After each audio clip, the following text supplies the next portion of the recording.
What's going on, fighters? This is Shamara the Dragon Fox, And I'm Wolfpack reporting for duty.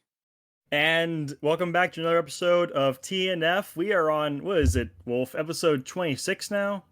26, you are correct. And this is one of those episodes where it is so big it requires two parts. Yes, as you guys are probably guessing right about now, this past weekend was EVO, and holy crap, like 10,000 K or 10,000 plus players came to this, and it is massive. So massive that there were like 12 different community spotlight tournaments plus the main tournaments, and like there's just so many that we can only get through so many ourselves before we lose our sanity. So for time's sake and our own sanity, because we tried, we really did try to catalog like a bunch of the community spotlights, but unfortunately that just didn't end up happening for many reasons. And so we were going to get the main games with the exception of Killer Instinct, because obviously we need to keep Killer Instinct in here. Obviously. So we're just gonna jump right into this just so we can get through all this, because we got a lot to get through, right, Wolf?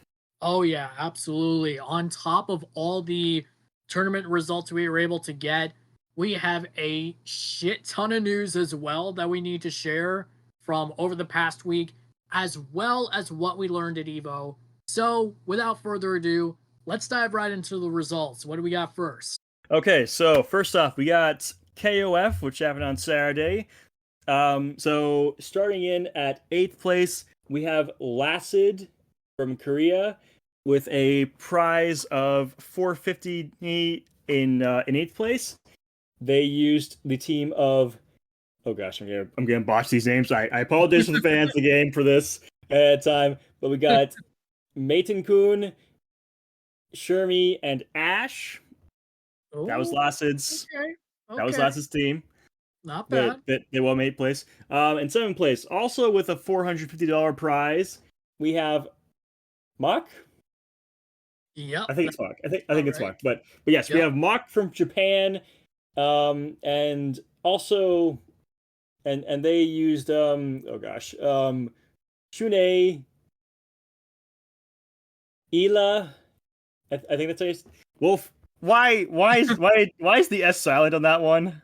I honestly don't know. For first, I'm pretty sure it's pronounced Isla. Oh gosh. I don't know why it's silent. I really don't. I'm never gonna understand that, but you know, offense, I apologize. don't at me, please. And then we had Kukri. See, at least it's a little easier to pronounce. Yes. Well, I'm used to hearing Japanese names to some degree thanks to anime, so at least I have that. Anyway, moving on. 6th place, we have Gore, also from Japan, with a prize of $1,800. Okay, not 6th place. That's some good. That's a good bit of cheddar for 6th place. Got that right. And they were using Orochi, Chizuru, and Haydim. Hydern, I believe, is his name. Thank you, Wolf. Oh gosh, I am blanking on the pronunciations of these names. I apologize. Moving on, 5th place, we have, gosh, these names. Okay, player. I can help you out on that one. Let me try. Let me at least try. Let me try and fail on my own for a bit. Okay. We have Cofero Honesto from Mexico. Okay, well done. Thank you. Prize also of $1,800, and we have we have a team comprised of Rio, Yamazaki, and wait, hang on. There's 4 here. Orochi and Gonitz. Yes, and so don't just so that you don't get too confused here, Shimoro. These are the Orochi variations. Okay. So Score used the Orochi version of Yashiro, and Cofero used the Orochi version of Cress. Got it. Okay. So my apologies, guys. I'm still in my KOF here, so bear with me. 4th place, we have Violent Kane. That one I at least know. Also from Mexico, prize of 3K, and they used also Rio, Rock, and Iori. Wow, that is honestly, that's no surprise coming from one of the best players on the KOF 15 circuit. Indeed, indeed. Third place, we have Tamago, also from Mexico, prize of $4,500. Ooh, we're getting into the big stuff here now. Nice. And they used Blue Mary, Rock, and Benimaru. And they also used Rio at some point as well. Yes, and Rio was there at some point too. Yep. Yeah. Now we're on the podium. So we got third. Who came in second? Second was ET. Wait, seriously? ET? I'm sorry. All I can think of is moons and bicycles when I hear that name. Oh boy. But yeah, we have ET from I believe I believe the TW means Taiwan. Um, Prize of 6K. Give me that. And they use Geese, Benimaru. Oh my gosh. The solid S. No, god damn it, no. Wolf, help. Isla. Isla, thank you. And Hayderm and Clark also came out at some point in the match. There you Oh go. gosh. Okay. Last one finally. And then the winner of the entire tournament was Xiaohai from China with a total prize of 12K. There you go. Now that is some serious cheddar right there. Yes, it is. And he got that with a team comprised of Kyo, Benimaru, Isla, There you go. and Geese. Holy cow, man. Oh my gosh. Okay, my tongue needs a rest from all those tongue twister names. Oh my gosh, what KOF players? What is wrong with you? Anyway, Wolf, how will you give us the rundown on the KI, and I will recover so I can actually give us the rundown on Grambly when we get around to that. Yeah, absolutely. It'd be my pleasure to showcase some killer instinct. Oh wait, no, sorry, hang on. MK1 was first actually. Oh shoot, that's right. Look at this, only 8 minutes in and already we've deviated from our plan. Okay, MK1 Wolf, go. All right. So for the top 8 in Mortal Kombat 1 at EVO, coming in 8th place was Conqueror 249 from Brazil. They racked up $450 in prize winnings, and they were utilizing none other than the wielder of Sento Kenshi Takahashi. So not too bad for Conqueror, one of the biggest names in South America on the Mortal Kombat circuit. Coming in 7th is Rewind from the United States, also bagged $450. And wow. They ended up using a total of 5 different characters throughout the tournament. They ended up utilizing General Shao, Li Mei, Reiko, Johnny Cage, and Kitana. Holy shit, that's a you're a good ass player when you can actually swap between 5 different mains. Absolutely. Like holy smokes. But you know what? Like that's freaking crazy, dude. Anyways, moving on. Dialogue from the United States placed in 6th.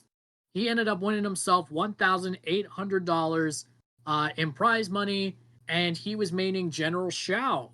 So not too bad there.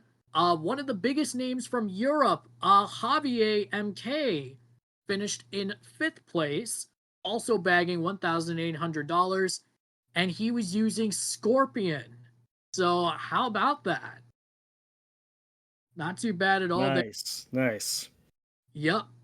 Just missing the podium is Mighty Unjust from the United States. Finished in 4th, bagged himself $3,000, and utilized Ermac and Homelander, which and that's interesting because you said we saw a lot of Homelander in this tournament overall, didn't you, Wolf? yes, but the majority of it happened in the pools. But there was still a decent amount of Homelander gameplay in the top 8. We're gonna get to that in a second. 3rd place was Zeus from Brazil. Ended up earning $4,500 in prize money, and was using Ashra for the tournament, which, by the way, how freaking cool is that? Not a single player in the top 8, from what I'm seeing, used Ashra aside from Zeus. So Wow. that's crazy in its own right, but kudos to Zeus for making it work, man. The runner-up is Nicolas from Chile, who won himself $6,000 in prize earnings and utilized Johnny Cage, Baraka, and get this, he was using Rain as well. Really? We had some rain play. Okay. Yeah, Okay. it's not too often so far this year that we've seen uh any sort of Rain gameplay in the top 8, but kudos to Nicolas, and at the top of it all, winning his record 7th Mortal Kombat title at EVO, Sonic Fox from the United Of course. Of course. $12,000 in prize money, and he was using Sindel, Johnny Cage, and Homelander. So, huge congratulations to Sonic Fox for not just winning the debut EVO tournament for MK1, but winning his 7th MK1 title at EVO. If there was a way to induct, I'm pretty sure there is a way for this to happen, but like, for the Esports Hall of Fame, like, Sonic Fox needs a Hall of Fame all to himself, dude. Yeah, he's a multi-disciplined fighting game veteran. Like if he doesn't get his own hall, he needs at least his own wing. Oh, absolutely he does. I mean, Sonic Fox is easily one of the greatest esports fighting game players to emerge from North America. So, I mean, like, this guy is nothing short of legendary. So, congratulations to everybody who competed in the tournament. Congrats to everybody who made it to the top 8, and a massive congratulations to Zeus, Nicolas, and Sonic Fox, who made it all up onto the podium for one of the biggest MK1 tournaments ever. So that is that for MK1. And now we can get the KI. Now, Yes, please, please. now we can get some Killer Instinct. So starting off in 8th place, we had Element from the United States. Actually, spoiler alert, this was an all-American top 8. So Ooh, okay. yeah. So nothing unusual or out of the ordinary here. Element finished in 8th, pocketing just under $160. I believe it's $158.10 to be exact. And in 7th was Frodo T. Baggins. Oh gosh. I'm not gonna say anything weird about this name, but points for creativity. I'll say that much. Frodo T came in 7th place, also pocketing $158 as well. Unfortunately, from our notes, their characters were not known, so that's a little unfortunate. Coming in 6th place was Stylo LA323, pocketing $632.40, and they were using get this. They were using Gargus and Riptor for the tournament. Let's go, Raptor! That's my girl. absolutely crazy. For me, I don't think I've ever seen anyone use Gargus when it comes to the top 8 in Killer Instinct. Like, that's the big baddie right there of Killer Instinct, and someone managed to feature in the top 8 with him. That's huge. That is absolutely huge. Indeed, but again, Riptor, I freaking love her. She's an awesome Yes. little raptor. Let's go, Riptor Yes. Elitization. Yes, Lots of love to Riptor. Absolutely. Coming in 5th is Base, also won $632, and they were using Spinal for the top 8. Not too bad at all.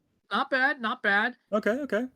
It's kind of weird because I've never been the biggest fan of Spinal, but I think after seeing Base's performance, I think it's safe to say I'm hooked on Spinal now. I think I'm hooked on Spinal. Converted. Okay. Exactly.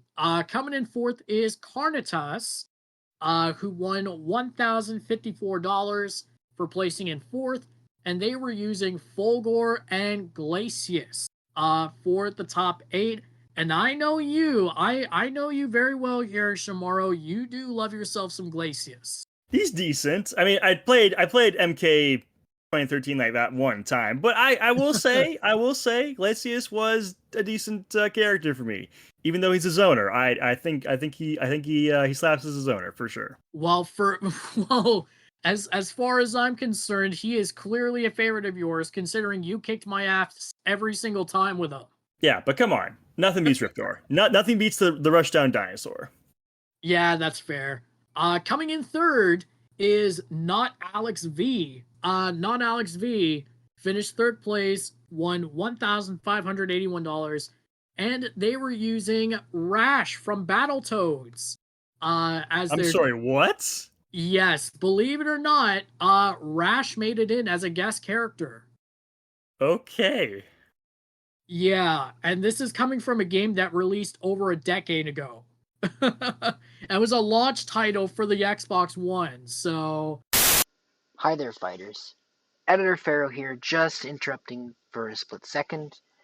I'm just issuing a correction to say that Battletoads just had a game in 2020 and was not a launch title on the Xbox One. That's all I needed to say. Back to your current programming.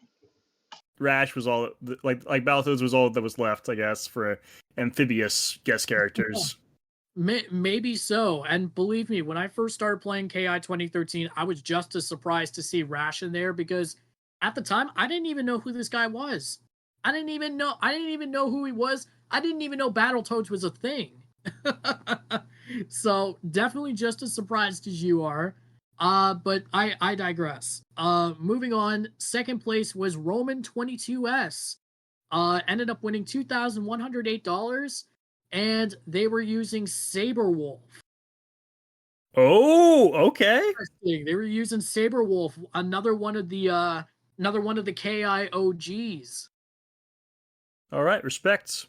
Yep, that for sure. And that actually makes, I believe, 4 Killer Instinct OGs in the top 8, counting Spinal, Fulgor, Glacius, and Saberwolf.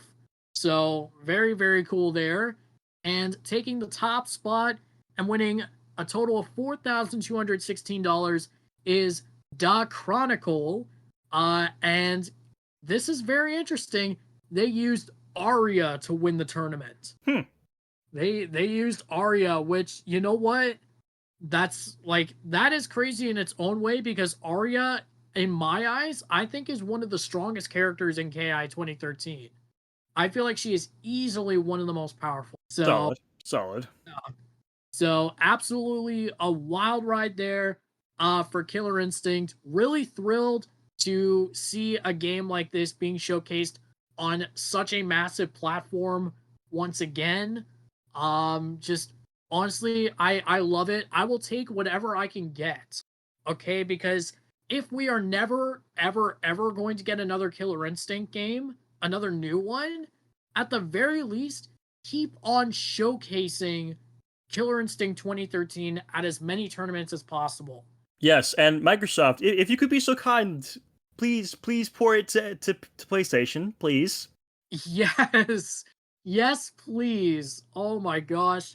And also, like, last year we celebrated a decade of Killer Instinct. I feel like that would have been the perfect time to announce a brand new game. I understand that Microsoft has priorities, but like still, man, like this is a giant chunk of the FGC that is missing out on a series that has so much potential. Like if nothing else, if we're never going to get a new Killer Instinct game, please just keep on showcasing Killer Instinct at these tournaments for as long as humanly possible. Please. Indeed. That's enough for me. Let's move on here. Let's see what else do we got on the agenda. So after Killer Instinct, I believe it was Grand Blue Fantasy versus Rising. Yes, it was, Wolf. This was the first of a long day for me of recording or of recording all the results on Sunday. So first off, in the top six, we had our winner semis. This was we and so first round was between Shinku using Beatrix from the U.S. Ooh. and we had Toro, the only Japanese player in this top six. Did I hear you right just now? The only Japanese player in the finals? Yes, like I didn't even bother putting any more or abbreviations for countries in my notes because literally it was just all U.S. Oh and my god. it was all U.S. except for Toro, who Wow. repped Japan, Oh my lord. and Toro was rocking that Percival. Let me tell you, he was playing the zoner game pretty well. Holy So cow. so well, in fact, that he absolutely wiped the floor with Shinku. So it was the best of three games, and Toro he got 2-0 on Shinku in the first game, and then another 2-0 in game two. And here's the crazy part: according to the announcers.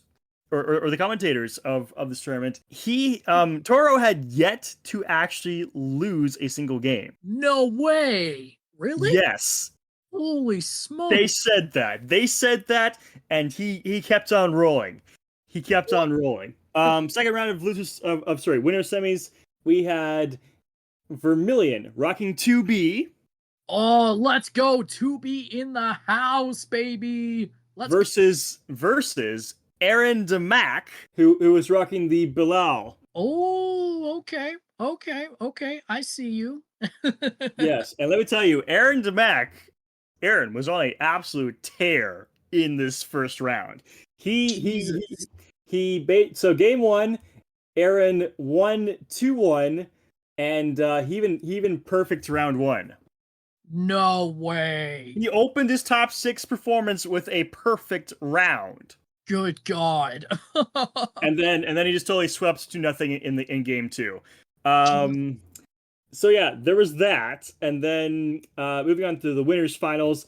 Of course, Toro and Aaron, they faced off with their characters, and this went to a full 5 games. Let me tell you, Wolf, it was absolutely nuts Oh how man. good these guys were. So game one, Aaron gets that one 2-1.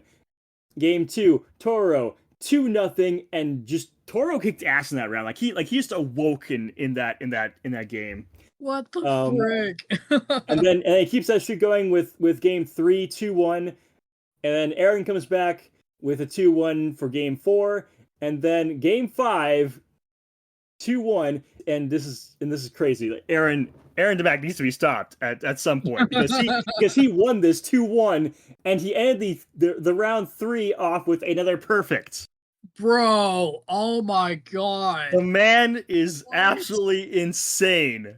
Jesus Christ. This is insane. It is. It is. He What? he was like Aaron DeMack is a beast. Let me just say that. Oh, oh, agreed, bro. Agreed. Yeah. Anyway, going down to the losers quarters.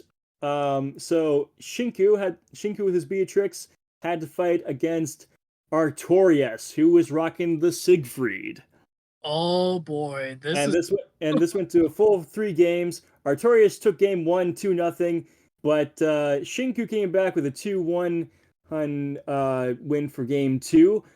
Oh, and yeah, Artur like game one, like round one of that game, Artorias just ate the chip damage. He just ate it for breakfast, oh and my and god. and then and then to add insult to injury, Shinku just perfects him on round three. Dude, come on.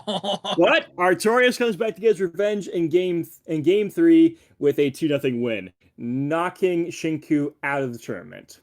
Oh crap. And then round two in the losers quarters, Vermilion's 2B went up against Koji Coco with their near, which surprisingly was the only near in this tournament. Seriously? Seriously, like after all the tournaments that I've covered from Grand Blue with all especially with Elsa's near and all the other nears, Yeah, like according to the commentators, apparently Vermilion's 2B was a near killer. Oh shoot! Yeah, and Oh my but this is where his streak of near killing ended. Oh Because no! Koji Koko absolutely swept 2-0 both game 1 and game 2. Oh crap! You gotta be kidding me right now. It was just like I'm so glad that this was the only near in the top 6, otherwise I would be scared. Oh my god. I don't blame you, dude. I don't blame you. Yeah.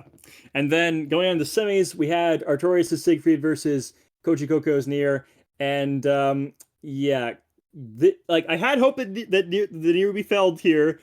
But Koji got a 2-0 win for game 1, but then Artorias comes back with a 2-0 in game 2, and then Koji Koko just comes back again with a 2-0 in game 3. So the Nier still survives a little bit longer. Oh, good lord. But then our Japanese juggernaut Toro comes in and with his Percival, and he kicks Nier's ass. Oh my god. And this is a full 5-game matchup, and it just keeps going What? back and forth. Koji Koko 2-0 in game 1, Toro 2-0 in game 2, Koji 2-0 game 3, Toro 2-1 in game 4, and then Toro closes it out with a 2-0 in game 5. Jesus. Oh my god, man. Yes. Frick. But then, of course, Toro then gets bumped back up into the grand finals. No way. He moves on to grand finals? Yes, because remember that match against Kochiko was the losers finals. So, oh shoot, that's right. Okay. So Toro had to face off against Aaron Damac in the grand finals. Boy. It was the Japanese versus the American beasts of Grand Blue. Oh man, that is a collision course right there, dude. Let me tell you, it was scary. It was absolute, like, just nail-biting closeness as far as like what these two were doing. So game 1, Toro comes out swinging with a 2-0, and then leads up with another 2-0 in game 2. But then Aaron Damac comes back with a 2-0 in games 3 and 4, and then game 5, 2-1 for Aaron Damac, who wins it all. No freaking way. Yes, for I think the commentator said this was like the second or third time ever that the Americans actually beat the Japanese at Anime Fighter. Oh my wow. Yeah. Oh my god. Yeah. So all you American players who want to go into the Anime Fighters to the Arc System Works tour and fight the Japanese, it is possible. It is possible. These guys are not gods. They are indeed mortal. I don't know. I would say more along the lines of borderline mortal. Cause like, dude, with this being like only the third time that an American player has beaten a Japanese player in a game like this, like, it's, oh my god, I can't even get the words out. Yeah, but second or third. I'm not sure like how many has actually happened in the past, but it's not a lot. It's not a lot, but yeah, definitely a monumentous occasion. Anyway, Wolf. I have rambled on about Grand Blue long enough. Tell us about Strive. Well, fair enough, and I'm gonna end up doing a little bit of rambling of my own. Starting off with losers round 1, it is an international matchup with no North American players. It's Zando from Israel against Leffen from Sweden. And this one went a full 5 games. Zando was using Oscar. Leffen was using Happy Chaos. Surprise, surprise, the final score through all 5 games was 2-1. Through the entire Holy shit. The whole 5 games, 2-1. And it's Zando that comes out on top in that set. So he moves on to losers round 2. In the other matchup for losers round 1, it was Varix from Senegal versus Red Ditto from the United States. And oh my god, I'm gonna butcher these names so bad. I apologize in advance. Red Ditto was using Ramlethal, I think is how you pronounce it. I think you're pretty close, honestly. I think so too. Let me see. Varix was using Nagoriyuki, I believe is how you pronounce its name. Close enough. Close. Like I've heard the name. Like I've heard the name spoken, and that's pretty close. Yeah. Okay. Fair enough. Passing grade. All right. So Varix took the first match 2-0. But Red Ditto was just on fire after game 1. 2-1 in game 2, 2-1 in game 3, 2-0 in game 4 to take the 3-1 win and move on to losers round 2. So now we go to the winner's side of the bracket for the semifinals. It's an all-American matchup. Jack versus Nitro. And it's Jack was using Happy Chaos, Nitro using Giovanna. And so Nitro takes the first 2 games 2-0. Happy Chaos slices that lead in half with a 2-1 win in game 3, takes game 4 2-0. So we get to game number 5. Nitro comes out on top there 2-1, pushing Jack down into the loop. And then the other semifinal matchup, Tatuma from Japan against Ooey Gooey Chewy Snicker from the United States. What guy username is that? That's so long. Probably the funniest one I've heard of as well all year long. Oh god. Okay, if Snickers is not actually sponsoring him, I'm gonna be so sad. Me too, dude. So Tatuma was using Saul for this matchup, and Snicker was using Anji. And they pretty much trade 2-0 wins through the first 3 games. By the time they hit game 4, Tatuma's already up 2-1 in the set. Snicker comes back, ties it up with a 2-1 win, but Tatuma goes ahead, sweeps game 5, moves on to the winners finals. So now we get to losers round 2, where it's Zando versus Ooey Gooey Chewy Snicker. It's okay. Oh, just ludicrous that name is. Nonetheless, this was surprisingly uneventful because Zando swept the entire set 3-0. Oof. Swept the whole thing, sent Snicker packing, and then we have our All-American matchup in the other set for losers round 2, Jack versus Red Ditto, Happy Chaos versus Ramlethal, and this one ends up being 3-2 in favor of Red Ditto. So Jack is sent packing, and of course, this also included a trio of 2-0 wins within the first 3 games, in which Red Ditto had the first one, and then Jack came back, not only tied the set, but then took the lead in the set. So by the end of game number 3, Jack was up 2-1. So, yeah. So going into the losers semifinals, Zando takes on Red Ditto, and this one, a bit more eventful than Zando's previous matchup. Red Ditto goes 2-1 in game 1. So this is Ramlethal versus Asuka. Zando ties it with a 2-0 sweep in game 2. Red Ditto retakes the lead with a 2-0 win in game number 3. And then a 2-1 win in game 4 seals the deal. Red Ditto moves on to losers final. Going up to the winners final, it's Nitro versus Tatuma, and it's Jack O and Saul as the respective characters. So Jack made Nitro made the switch from Giovanna to Jack O, which is very, very interesting.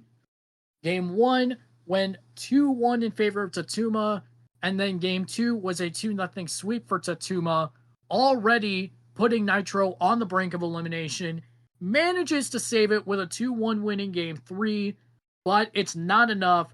So Nitro gets bumped down to the losers finals after losing 2-0 in game number 4. So losers finals, it is now Nitro versus Red Ditto, and interestingly enough, Nitro switches back to Giovanna for this. He switches back to Giovanna, and it works because he sweeps the set. Oh, geez, you switch from your main and you start losing, and then you switch back, you start winning. I wonder what the strategy could be. Right?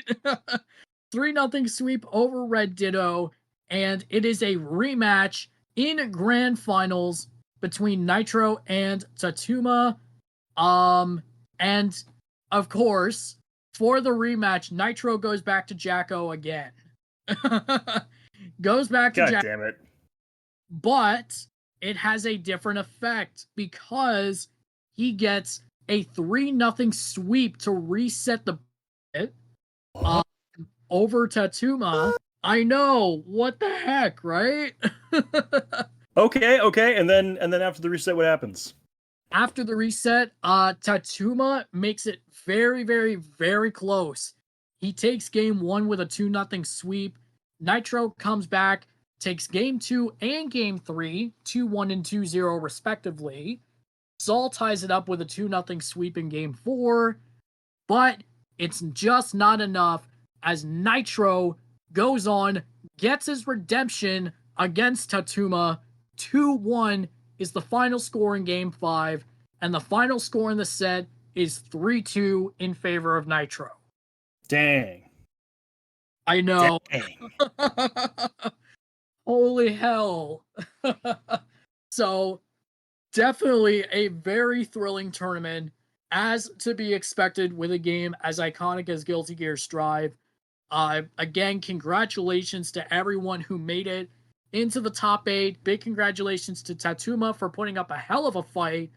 And then, of course, big congrats to Nitro for winning the whole thing. And might I also add as well, we mentioned at the top of the show, 10,000 plus players. This tournament alone had a fifth of those competitors. It had a fifth of those competitors. A total of 2,064 players entered this tournament. Dang.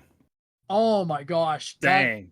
I swear, that's got to be like some sort of record on top of a record. Like, what in the world? Ooh, I think we're saying something different when you see the player numbers from Street Fighter, because that was over. That's fair. That's fair. That was like over half of the 10K.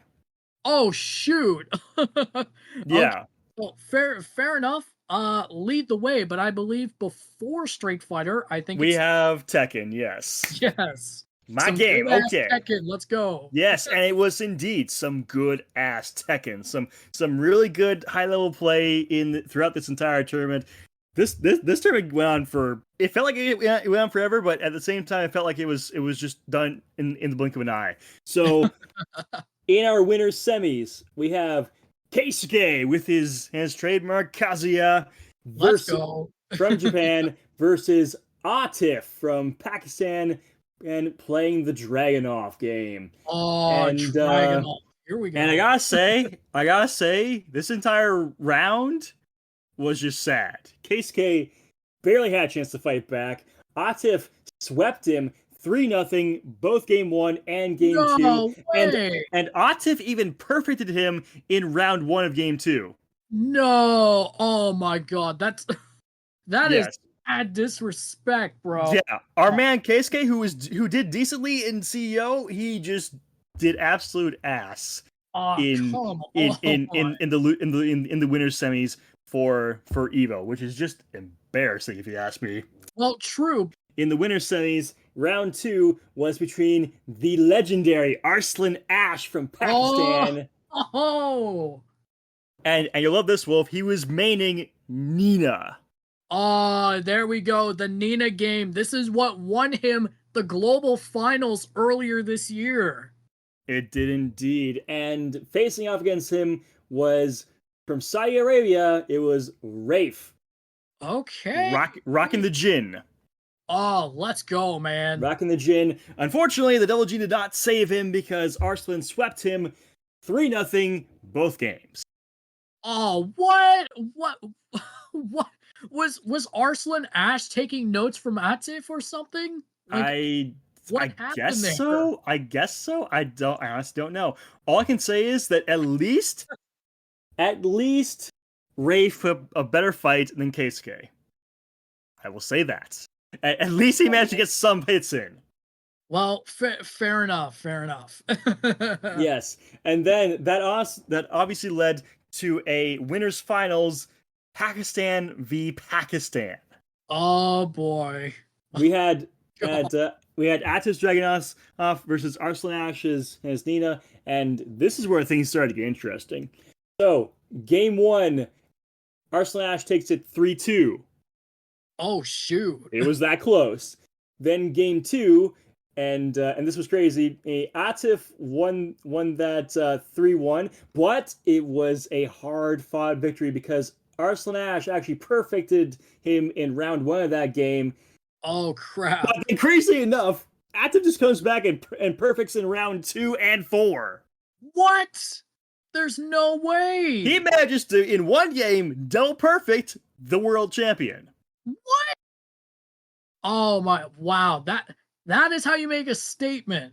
But then Arslan Ash answers right back. He wins game 3, 3-0, and he perfects on round 3. Oh, dude. And then game 4. Oh god, this was so close. We are talking like pixels. Pixels made the difference. But yeah, Arslan Ash won that 3-2. Bro, what? It was unbelievably close. That's all I'm gonna say. It Wow. was too much to handle, honestly. You know what? Just from you explaining that, I can definitely see it. I absolutely can. Oh, but it's not over yet because we got some other craziness down the losers bracket. In the quarters, we had Nobi from Japan rocking the Dragunov versus Rafe Saudi Arabia Jin, and yeah, Nobi swept this. What the hell? Oh, Game one, dude. game 1, he 3-0s and perfects in round 2. Oh, come on. And then game 2, it's just a repeat, 3-0. Bro. Like, it was not even a competition. The Dragunov was strong with this guy. The Dragunov was indeed strong. And this then goes to show that Tekken players are a different breed. Honestly. They are indeed. I hope to be one of them someday with my Reina. Anyway, then in the second round of the quarters, we had the man, the myth, the legend, Ulsan from Korea. Yeah. Let's go. Also rocking that Dragunov. Holy cow. Yes.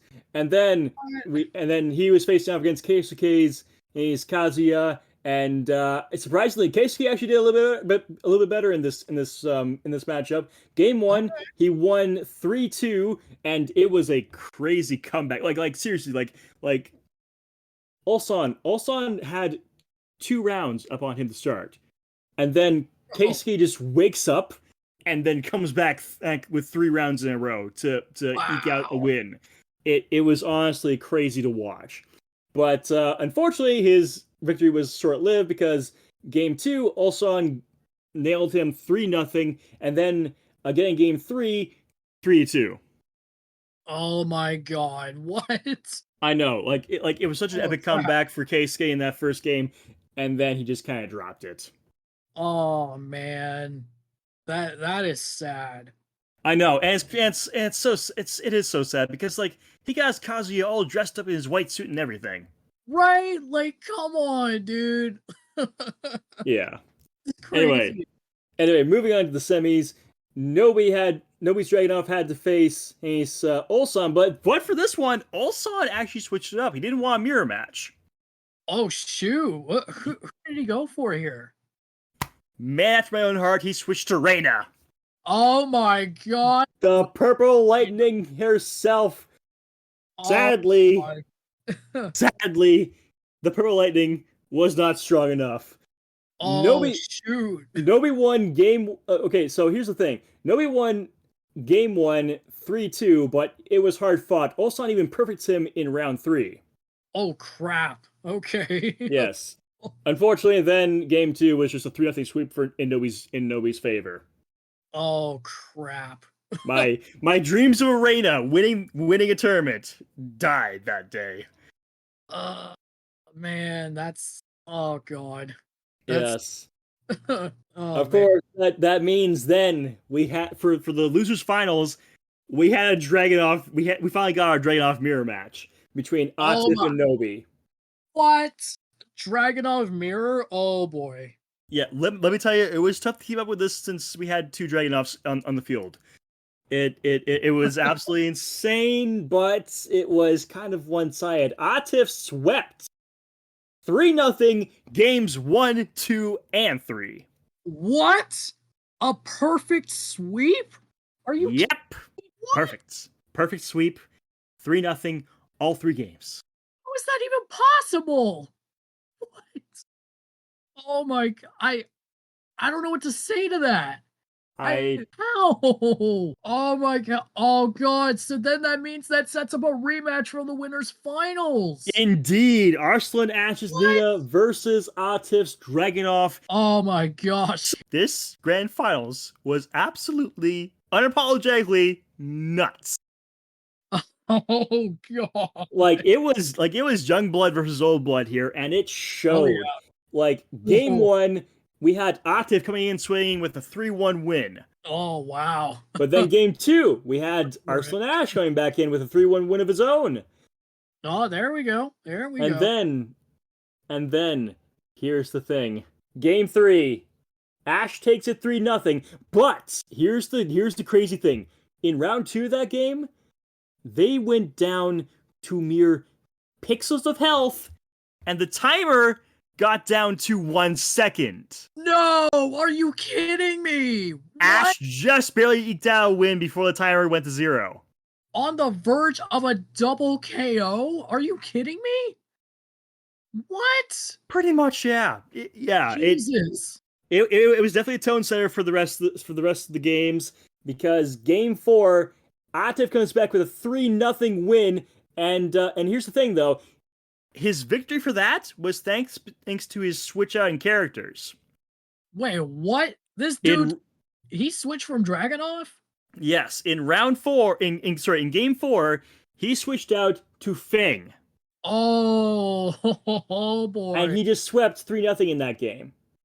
No freaking, oh god, he's making Arslan fight for this. Yes, and game 5, they fought. I will tell you right now, the juggles were real. Oh my god. There was so much juggling in this. But one definitely got juggled more than the other. Arslan Ash won the entire thing 3-1. Wow. Yeah, so that makes it again. his 5th EVO title. Wow, number 5 for Arslan Ash. Let's go. Indeed. It's incredible. So yes, that was absolute madness. And let me tell you, by that time, in my watching of the Twitch streams, I was running on fumes. I had gone through an entire extra large pizza, a bag of chips, and by the end of the Street Fighter tournament, I had gone through, count 'em, 9 cans of soda. What? Not 9 cans? Are you kidding me? Nope, 9 cans of that lovely can of dry raspberry lemonade. Holy smokes! 9 cans. That is unbelievable. Jesus. Yeah, I need to fuel up for this watch, because, like I said, this was a long day, and this went and because of the time difference, this went to past midnight for me. It was absolutely insane to watch this Street Fighter match. So going into this winter semis, we had Ending Walker from Great Britain repping my boy Ed. He was repping Ed. Okay. Let's go. And he was going against Big Bird from the Arab Emirates, rocking the Rashid. Oh yeah, if there's one thing we know about Big Bird, he loves his Rashid. He loves that. He definitely does, and he shows it. He comes out swinging game 1 with a 2-0 win, and he perfects at first. Oh my god, what? Yeah, we have another first top 6 performance with a perfect round. Bro. It's just nuts. And he comes in again with another 2-0 win in game 2, and he perfects round 2. What? Oh, come on. You gotta be kidding me right now. This is the EVO of many perfects, my dude. It is just the EVO of many perfects. Jesus. Thankfully, game 3, Ending Walker doesn't go down without a fight. He wins that game 2-0, and then Big Bird comes back in game 4 with 2-0. Oh my lord. Knocking Ending down to the loser's side of the bracket. And then in the second round of the semis for the winners, we had Punk the God from the US rocking, and you love this, Wolf, he was rocking Cammy for his main. Yes, let's go. The Killer Bee lives. Yes, and he was facing Momochi from Japan, also rocking an Ed. Oh my god. Let's fucking go! Wow. And this was definitely a very back and forth thing in the beginning. Game 1, Punk comes in 2-0. Then Momochi comes in game 2, 2-0. And then game 3, it comes into a 2-1. And while Punk does win that, in round 2, Momochi actually does a crazy thing with Ed, and he actually juggles him with a level 2 super. No, are you kidding me? And be ready, because you're going to see a lot of this. And it's like what he did is he is like while Punk was in the air, Momochi put out a level 2 super, and then he just kept bouncing Punk back and forth between his fists and the level 2 super ball. Oh my god, you gotta be kidding me right now. What? Yeah. So Punk may have won that, but he got punked really hard in round 2. Oh, that's nuts. And then I guess Punk got mad after that because round 4 he just knocked Momochi out of the winner's bracket with a 2-0 win. Yeah. You know what? You know what happened? For game 4, Punk woke up and chose violence. Yes, he did indeed. He did indeed chose violence. Anyway, and then in winners finals, he moves on with his Cammy to face Big Bird, Hearns, Rashid, and also pretty crazy game. Game 1 goes to Punk, 2-1 win. Game 2, also Punk 2-1. And here's the thing, this gets crazy. He actually so you know how Rashid has that annoying little level 2 super where he flings out a whole tornado? Oh yeah. Yep. I know the Well, here's the thing. Punk for that round in question, he was really down on his health. He was surviving on pixels. Oh shoot. And he circumvented the Rashid's level 2 super with a grab. Oh my, what? He actually, yeah, like oh my gosh, like it was the most beautiful thing I ever saw. And I am not a big fan of Rashid's level 2 fighting against that. So this was glorious to behold. Like Big Bird, he had Rashid like all lined up exactly like side by side with the tornado, and Punk just takes that at advantage, and he just uses his frame data know-how, I guess, to get in the grab with Cammy, and then he comes out the other side to then eke out the win. Bro, what? Oh my god. It was absolute insanity. What? That's but we're not done yet. Oh boy. Losers quarters. We had Nemo. No, it's Nemo. It's Nemo, right? Nemo from Japan. Nemo from Japan brings out Bison.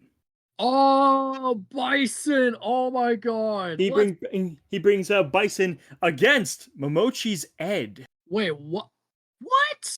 Imagine that for a matchup. You have the Lord of Dark, the dictator himself, or the resurrected dictator, versus his semi-biological clone replacement. What the frick? And these two go hard. That's a duel for Shadowloo if I've ever seen one. Yeah, and here's the crazy thing. The crazy thing happens in game 1. Here's the thing. Momochi wins that 1-0. I'm sorry, what? Now, I'm sure you're probably wondering, how did he win 1-0? Here's how he did it. So Nemo basically partway through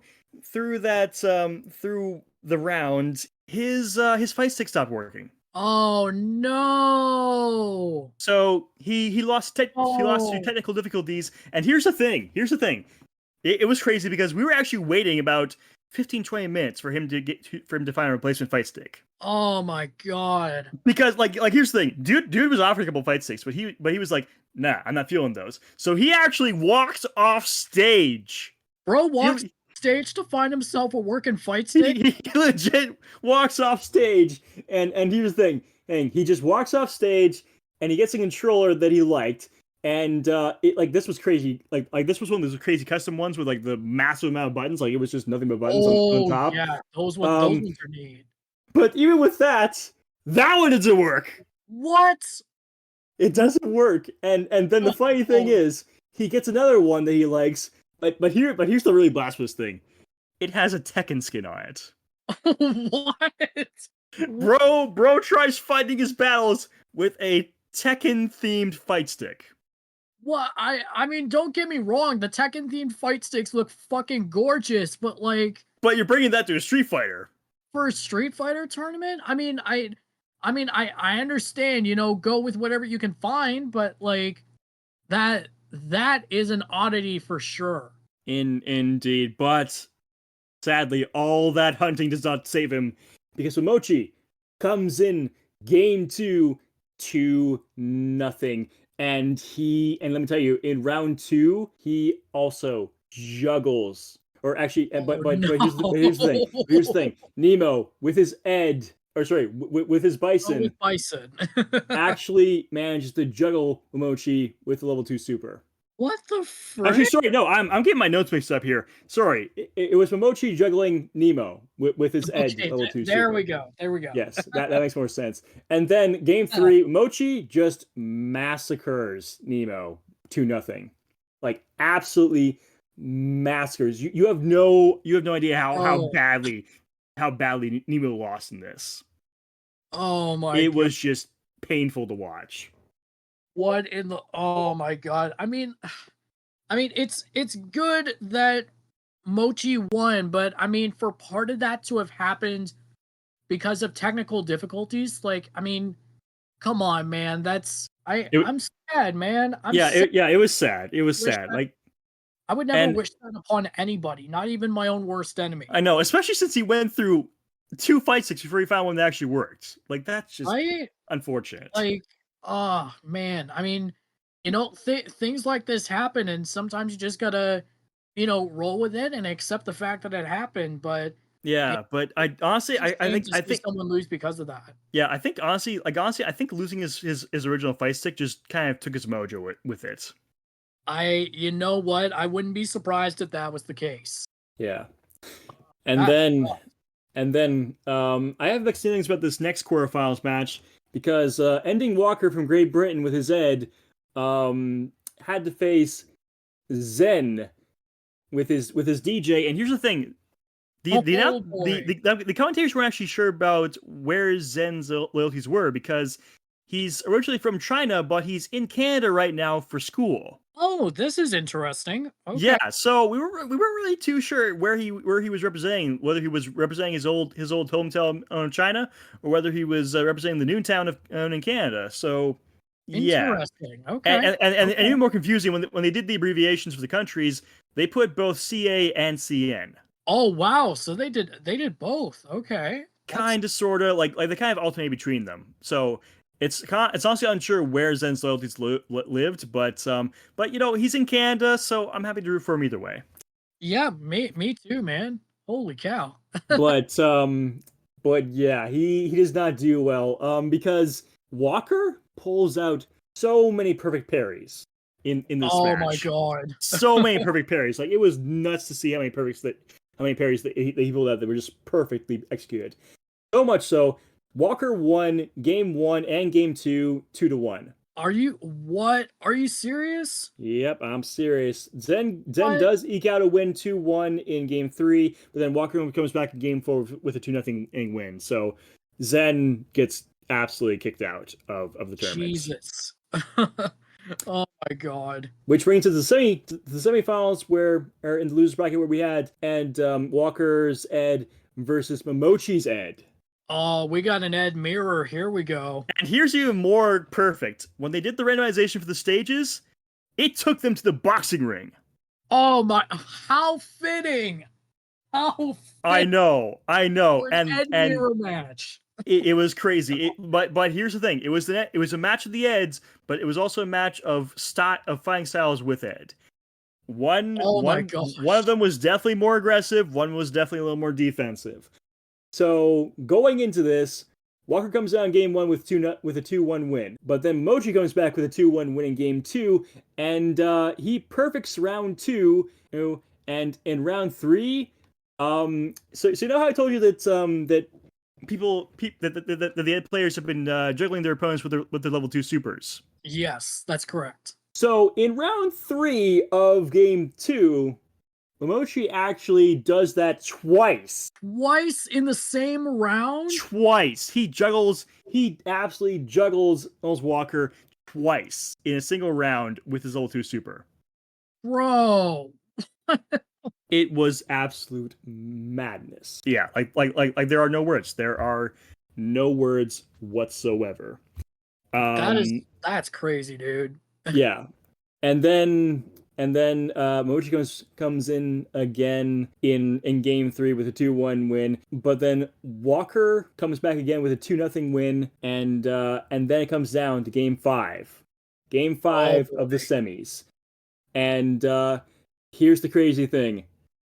We actually got a battle of the level 2 supers. No way. No freaking way. Both of them pulled out their level 2 super balls and they collided in midair. Oh god. The level 2 supers clashed. What? And yet, it was not enough to save Momochi.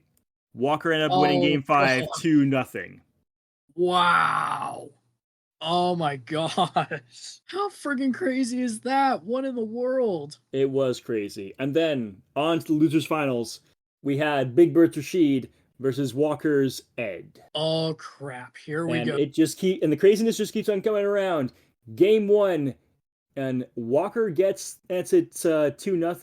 And in round 2, Walker also techs Rashid's level 2 super with a throw, and then just parry chains the rest of it. Oh god. So it happened again.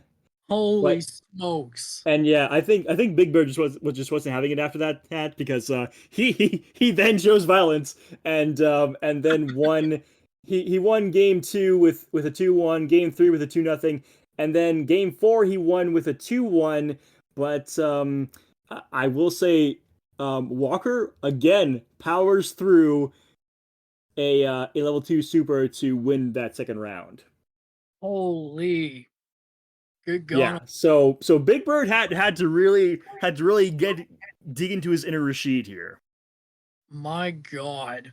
What the frick? And then, of course, that brings us back to Big Bird versus Punk for the grand finals. Oh, the rematch. Here we oh boy. And let me tell you, this was long. This was a long ass fight. Like so long, it put like I said, it pushed me past midnight in our East Coast time. And I was just begging for it to be over by this point. I was so damn tired, but I couldn't tear my gaze away because this was a battle of titans. So Punk's Cammy versus Big Bird Rashid, facing off in that broken down Shaolin laboratory where Bison comes back from. Oh yeah, it was absolutely nuts. Game 1, Big Bird comes in 2-0, and in that second round, both come down to pixels. It was so damn close.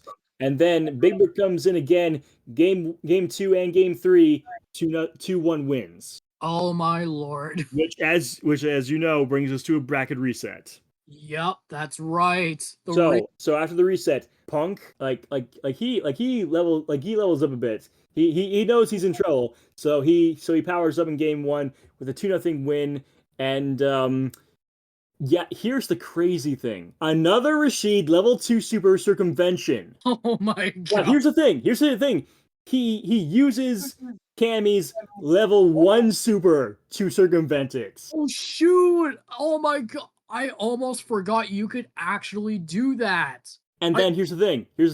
He does it a second time to finish up round 1. Oh my god. That's just in round 1. He circumvents level 2 with a level 1 twice. That is absolutely insane. And considering the fact that her level 1 super is basically chaining 2 of her special attacks together, Spiral Arrow and Cannon Spike, like, that's friggin' crazy, dude. It is indeed. And then Big Bird comes back in game 2 with a 2-1 win.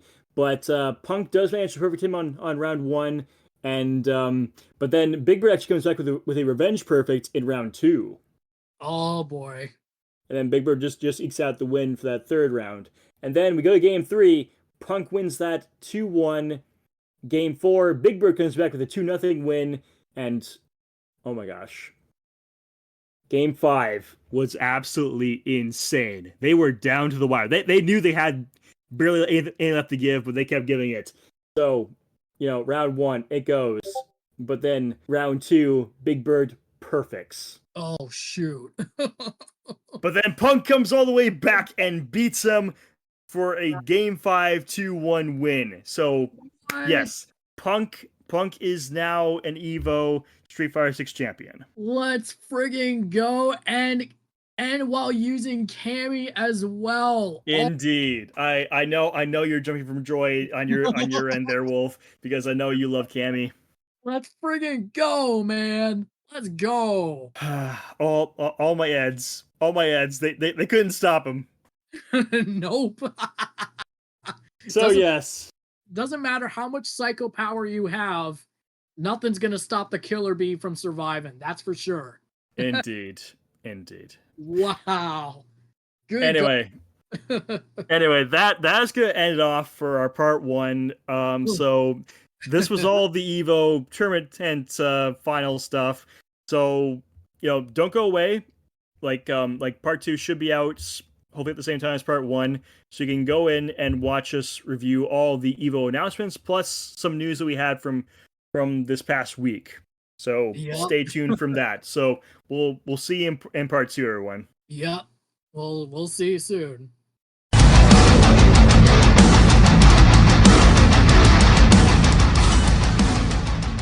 Welcome back to the second part of our EVO Vegas 2024 special. It's yours truly, Wolfpack. I'm Shamaro coming in, and yeah.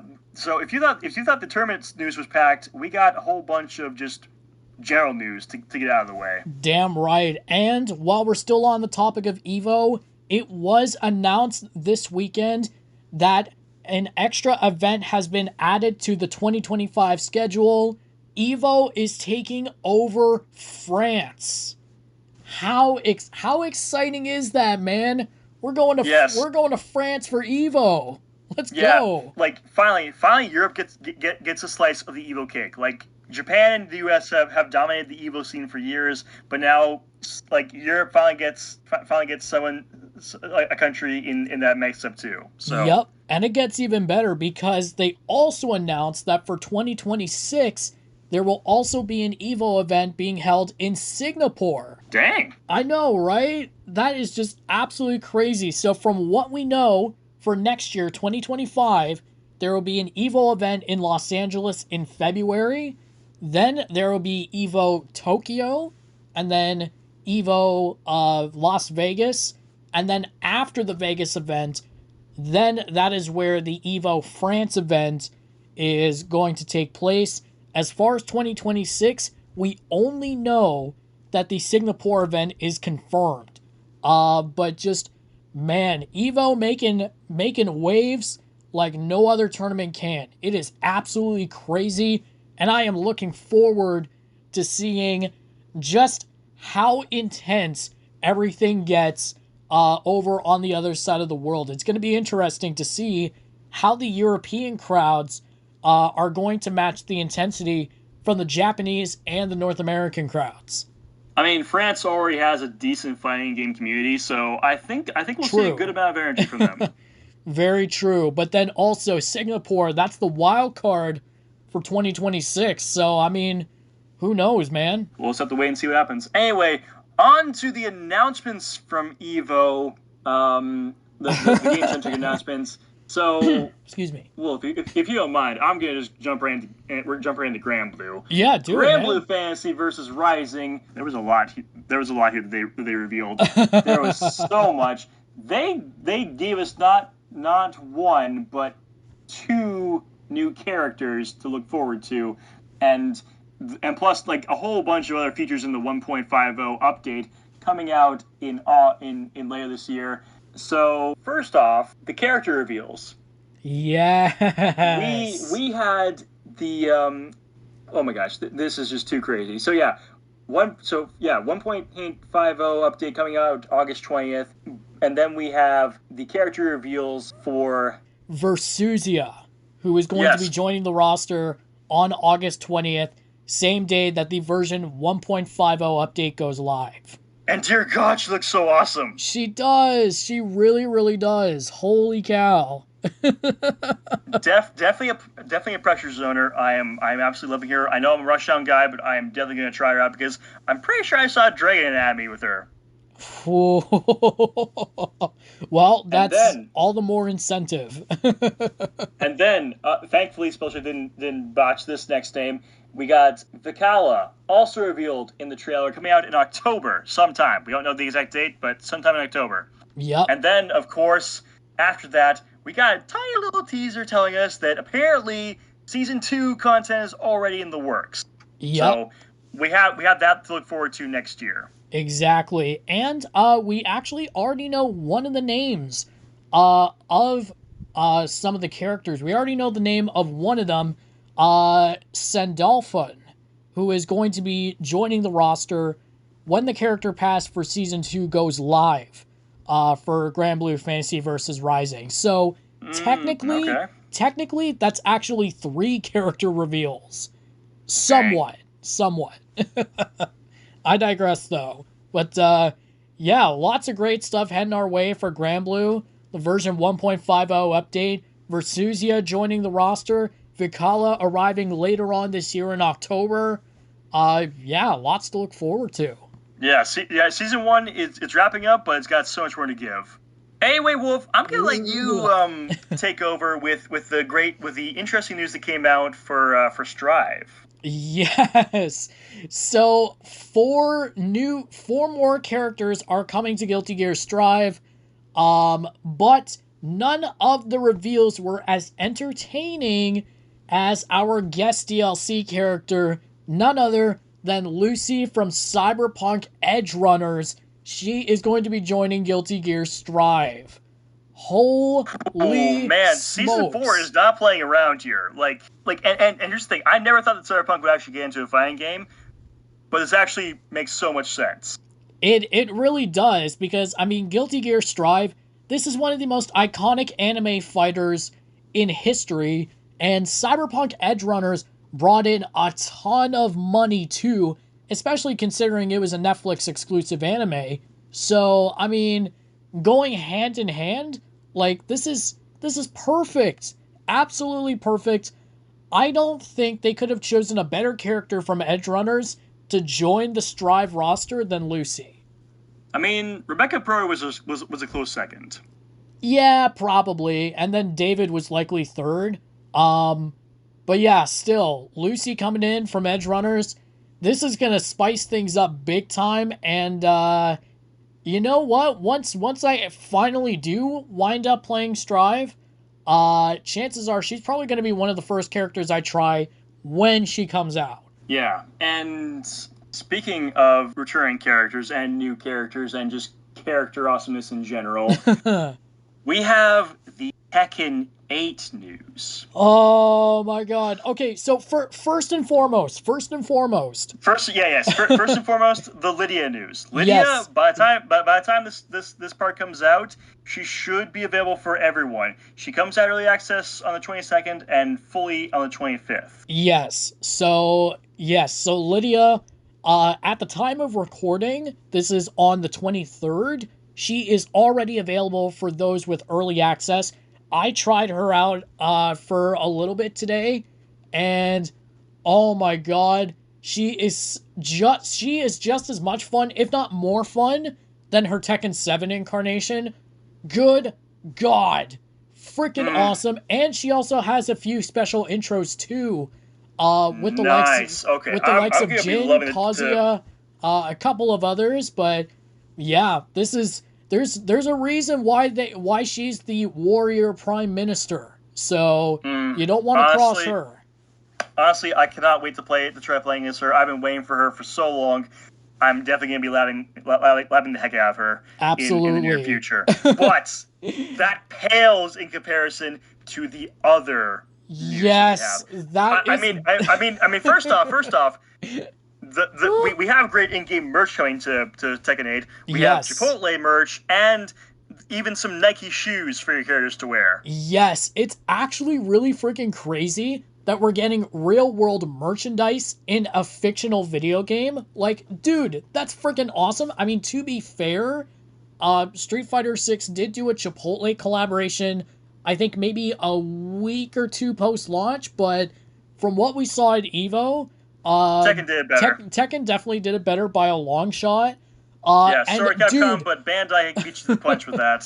Yup, and dude, the Nike collaboration. Did you see the shoes? Those kicks. Did you see the limited edition Kazuya shoes at EVO?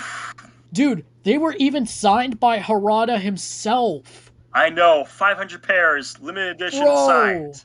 Like, that's freaking crazy. That is a piece of history right there. Like, that belongs in a freaking museum, for crying out loud. Which someone's eventually gonna it's eventually gonna end up in someone's museum for sure. Eventually, yes. But the news that makes everything pale in comparison was Harada. First, he went off stage saying that there was nothing else. And then, of course, they have to come back because, of course, there's got to be more news. And then and they show the trailer. And we see the playback from last year where Harada lies to our face. Okay, Heihachi is dead. Well, here, that was at the very end. The purpose of the video was to show off some of the DLC story content. But in addition to that, I cannot believe...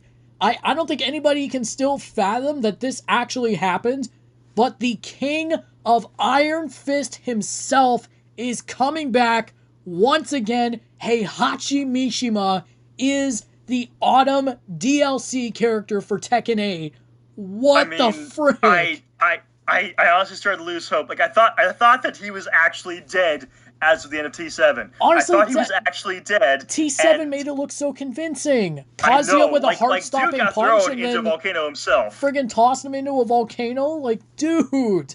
He did. It was honestly so like, and you know me. I love playing Heihachi in T7. Like he was one of my mains in T7. Oh, so absolutely. Just see him go out, just him go out and get told that this is actually probably going to be the last time we see him. I was so sad.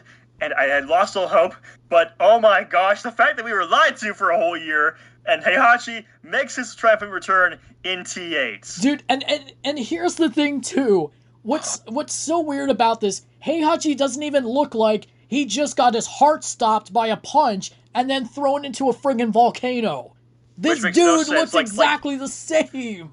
Sure, Kazuya, I can understand him surviving without a scratch because, Devil Gene. Yeah. But Heihachi, above average, but he's still a regular human being. Yeah, so... he doesn't possess the Devil Gene, so definitely he should have been dead, but bro, like, I'm just gonna put it out there right now, these two need to stop throwing each other off of cliffs and volcanoes.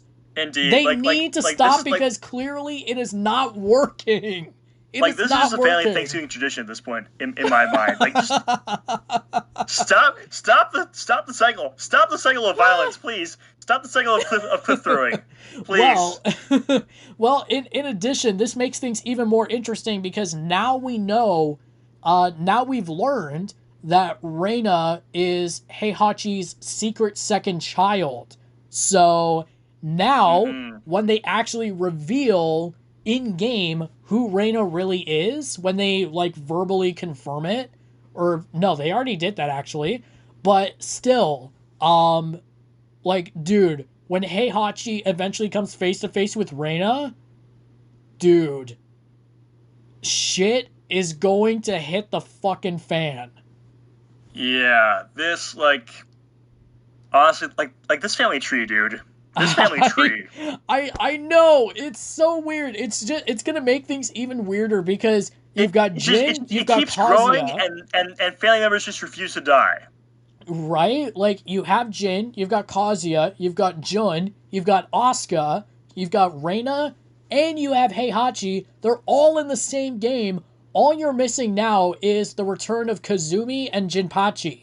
That's it. And don't forget Lee, Lars, Kuma, and Panda. Oh, that's a good point. Yes, the extended adopted family there. The adopted family, that's right. But if we're talking like direct bloodline, yeah, that's all of them. Well, with the exception of Asuka, because she's like considered like a distant relative.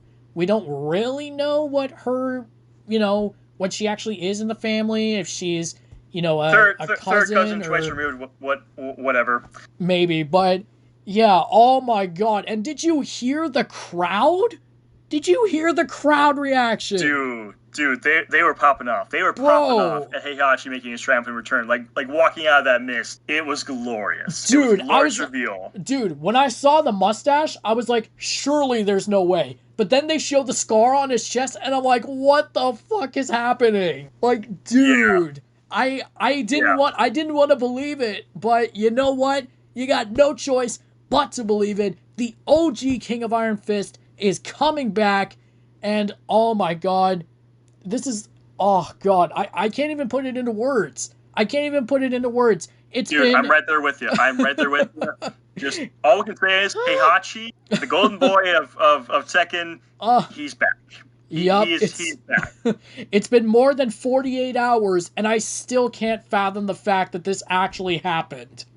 Like, holy shit. Anyway, I'm gonna cut us off there because otherwise we're just gonna gush about Tekken all night. Of course. So let's move on. Do we have any other EVO news announcements? Actually, we do. So first off, Street Fighter 6. A piece of news that came out before EVO is that they have a ongoing collaboration with WWE Supercard. And I have been absolutely in love with this collaboration. You can actually collect superstar cards that feature the characters themselves. So you can get superstar cards of Ryu, of Guile, Zangief, Blanca, Luke, Chun-Li, Cammy. You can get all of them. As far as I know, it's just the legacy characters. But in addition to that, there's 3 cosplay superstar cards.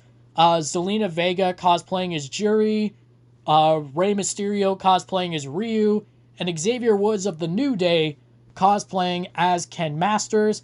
And on top of that, there's also a limited edition Akuma card as well. So much awesome stuff going on there. There's also a tournament mode, which works very similar to the arcade mode in Street Fighter games. And the car battle mode is a super card twist on the iconic bonus stage. So you literally get to use your cards and beat up actual cars. You actually get to, so it's friggin' amazing. It is that sounds like so much fun, Wolf. It is. The collaboration goes up until August 15th, which coincides with the actual launch date of Supercard. So the collaboration ends on the exact day of Supercard's 10th anniversary. So nice. How friggin' cool is that? But But in more recent news, we got our very first look at Terry Bogard in Street Fighter 6. Yes! Oh my gosh! Like that trailer. Like sure, we didn't get gameplay, but Terry. Dude. Terry looks good. He does, man. Like, honestly, I don't know which game he looks better in. Fatal Fury, City of the Wolves, or Street Fighter 6. I don't know which one he looks better in. Like he just looks so clean in this. He absolutely does. And you know what? He fits perfectly into the modernization aesthetic that's going for Street Fighter 6. Like, it works. It works so well. It does. And again, like you said, there was no gameplay in the teaser, but it gave us just enough to leave us wanting more of Terry. I am so excited for when we actually get to see the gameplay reveal. Whatever that is, because like we still have no we know he's fall, we don't know when fall, which I'm still mad about. I was hoping for a like at least a release date. That's a good point. And that's also for Heihachi as well. Both Heihachi and Terry are coming out in the fall, so it could be either, like, my guess, I'm thinking they're probably gonna drop Terry like mid to late October. And then that would only make sense because like October seems to be when everything's coming out this year. Yeah, and like as far as Heihachi goes, I would say the latest that they could release him, I would probably say mid-November. So probably, yeah. So yeah, two of the most highly anticipated characters, we gotta wait until the fall for. So I'm kind of upset about that. I'm very upset about that. But regardless, it just makes us want them that much more, and I think that's exactly what Bandai and Capcom respectively are doing. So I think you're right about that. they got us by the throats, and they're not gonna let go. they did. Okay, is that for EVO news? Is that for the EVO announcements, or can we move on to the other news? No, there's actually quite a bit more. So, first off, Multiverses, Samurai Jack has been confirmed for Multiverses, and within that same trailer, Beetlejuice is also confirmed for Multiverses, which is very interesting considering that they're both releasing September 14th, which coincides with the release date for the Beetlejuice sequel movie. So, very, very smart planning there on WB's part for launching Samurai Jack and Beetlejuice in the game at the same time, on the same day. That's pretty damn cool. We also ended up getting some huge SNK news. First and foremost, Kevin Rion was revealed as the newest character for City of the Wolves, and that makes him the 9th confirmed character. I can't believe it. We already have 9 characters at this point. I know, and the game doesn't even come out until next year. So, right? This is good. Like, this is a really good pace, and you gotta wonder how big is the roster going to get at this rate? Oh boy, I don't know, but I am very excited to find out when the game does come out next year. Going to be absolutely amazing. The other piece of SNK news, we are getting a re-release of SNK vs. Capcom SVC Chaos. We're getting a re-release on modern consoles. It is official. It is already live on Steam. You're going to be sad about this because it's PC only for Steam. It's okay because the console ports are going to Switch and PS4. Exactly, and they are launching later on this week. By the time this goes up, the console ports might already be released. And you know what? It's fetching for a pretty good price too. You're looking at $19.99 for all 3 versions. So that's really cool. And nice. In addition to that, it's been confirmed that an action RPG spin-off for Samurai Showdown is confirmed, and we are getting a brand new entry for the Art of Fighting franchise. Damn. Okay, SNK fans are eating well this year. Oh, you're damn right, man. We are eating really friggin' good, and it doesn't stop there either. King of Fighters 15, it is confirmed Mature and Vice are the next DLC characters to come out for the game. That is going to... They're rounding out Team Yagami. Exactly. So they round out Team Yagami, and holy cow, that is a lot of SNK news. It is. Okay. That's a lot. Moving on, we got 3 pieces left. Let's try rapid fire these for time's sake. So, Wolf, MK1, go for your costumes. Okay, so first and foremost, Takeda and Farah are now officially available for early access. Season 7 content, it's all based on Shang Tsung. It is confirmed for Invasions, we are getting Revenant skins. They are coming back. Let's go. They are friggin' coming back. In addition, we officially get Ultimate MK3 skins for Ermac and Rain, and we get MK 1995 movie skins for Scorpion, Sub-Zero, Reptile, and even one for Smoke, despite the fact that Smoke actually didn't show up in the first movie. Still, it's a new Smoke skin. I'm all over that. So, oh yeah, you being a Smoke fan. Lots of stuff there. And of course, as a reminder, the MK1 panel for San Diego Comic-Con is happening this Friday, July 26th, San Diego, California, 2 p.m. Pacific Time, 5 p.m. Eastern. So, lots of stuff to look forward to for MK1. So, that is that for that one. Moving on to more stuff. 2XKO. Wolf, you saw Maximilian Dude's playtest of the new Braun build. What were your thoughts on that? Oh my god. Braun, at this point, even though there's only 6 characters that are actually playable right now, Braun is easily the strongest of them all. Like, damn, you were damn right. Like the dude surfs a shield. Bro, and he can turn it into ice. He can turn his freaking shield into ice. So, dude. Honestly, that goes beyond on surfing. That is like full on sledding with a shield. Damn right. And not only that, but there's a particular move you can pull off with that. It's a full screen multi-hit move. And dang! You can actually. You said that was like. Yeah. And you said that combo was like 15 hits, right? Something like that. I think it would be like 11 or 12 hits, but you can actually combo into it. You can actually combo into the move and extend your overall combo. So one of the ones that I saw Max do, I'm pretty sure it reached like 15 or 16 hits just by chaining a couple regular attacks into that special. Oh my god. And I swear, everybody needs to watch the fuck out when this game fully releases, because Braun players are going to be going absolutely bonkers. They're going to be going absolutely bonkers. And here I thought Darius was going to be a problem. I know, like all these big bodies we got. Like we got Darius, we got Braum, we got Alawi. Like that's basically it. This game is so far being dominated by big body characters. So far, yeah. But yeah, huge shout out to Maximilian for doing that playtest, and shout out to the dudes as well for joining him on that. Very entertaining to watch. And yeah, that's for what we ended up seeing for 2XKO. There was, I believe, a mini tournament going on as well, but we unfortunately didn't get the opportunity to cover it. What else happened? Diesel Legacy. We've got a brand new character.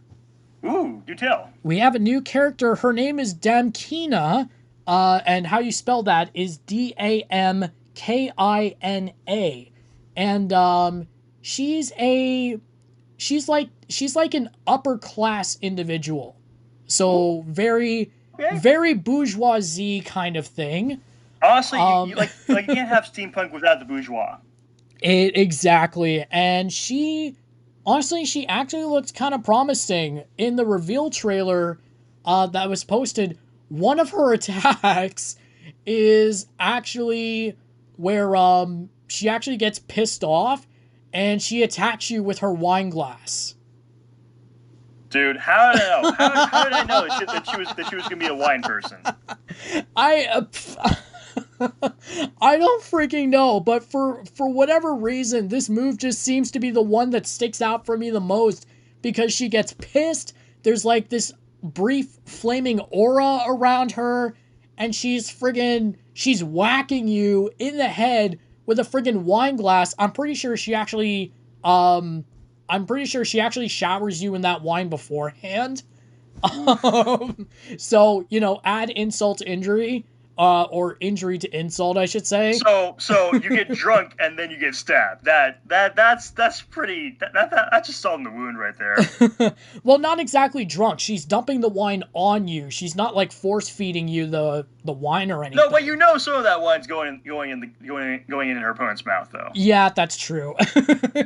That is very true. So, new character revealed. I believe that now brings the total number of characters up to, I want to say 8 right now. I could be wrong, but I'm pretty less sure than 10. Let's say that. Less than 10. Yeah, definitely less than 10 for sure. So, there was that as well. There was also a mini tournament going on for Diesel Legacy. Again, due to time constraints and protecting our own sanity, we were not able to cover it. But we will be making sure to cover these as soon as we can, both Diesel Legacy and 2XKO, and also additional reminder for 2XKO, the alpha test is happening I believe August 8th through to the 19th, I believe it is. And Wolf, tell me, have you gotten your invite yet? Not yet, no. But hopefully it will be coming relatively soon. I would probably give it maybe about a week or two, probably. Fair enough. Yeah, probably a week. We'll see what happens, but obviously only select players, I'm pretty sure, are going to gain access to the alpha test. So, fingers crossed that we do get selected for it. And yes, we'll go from fingers there. Crossed, because I need to play my girl Ari. Yes, abso-freaking-lutely. So, I believe that's all we have for news. Thank goodness we were able to get through it all, especially considering we're coming off of finishing the tournament episode for EVO. So, already we're like tired enough as it is. But we're not done yet. We still have our discussion talk to do, which is very fitting for EVO because we're talking with our discussion talk this time. Yeah. I gotta ask, Wolf, how do you feel about single elimination tournaments versus double elimination tournaments? Well, I know I'm gonna get some flack for this, but me personally, I'm indifferent in terms of single elimination versus double elimination. I understand that people prefer single elimination brackets because it's easier to follow, it's a little more streamlined, and it's the traditional way of doing things, right? But at the same time, the double elimination brackets, yes, they take longer.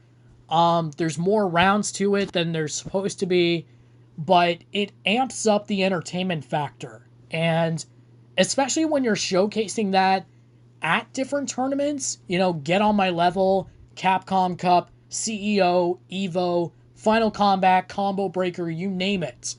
That's what you look for. You look for the entertainment, you look for the excitement, you look for the shock factor, the wow factor, and yeah, you do get a lot of that with the double elimination brackets, but to counter that, as you and I and Pharaoh have witnessed in previous tournaments, we usually tend to get a lot of the same results. Indeed, usually, if you guys have been following us through this past year, you'll find that we've seen a lot of tournaments where we have someone getting knocked down from winners, usually by the person that they face in the grand finals, and then coming back up to grand finals, and then either one of them wins. So yeah, we're kind of a bit bored with that, honestly. Granted, they don't for me. I've also been indifferent, but I will say that the double elimination bracket does give a good chance for comeback stories. But at the same time, those comeback stories they're getting old. We've seen too many of them, and I think it's time that we bow out for just a little bit. Also, one thing I like, even though I don't think we should get rid of double elimination and brackets, because like those are fun to watch. One thing I would suggest that tournaments in the future get rid of, though, is the bracket resets for the grand finals. Like, how unfair is it that someone from the losers bracket has to fight all the way up to get back up to grand finals, and they found that they have to actually win 2 sets? Yeah. Meanwhile, the winner of winners finals is just sitting pretty and all rested up after watching losers duke it out, and then he only has to win like the first set to win. Yeah, I definitely see your point there. It's definitely been a big talking point over the past little while.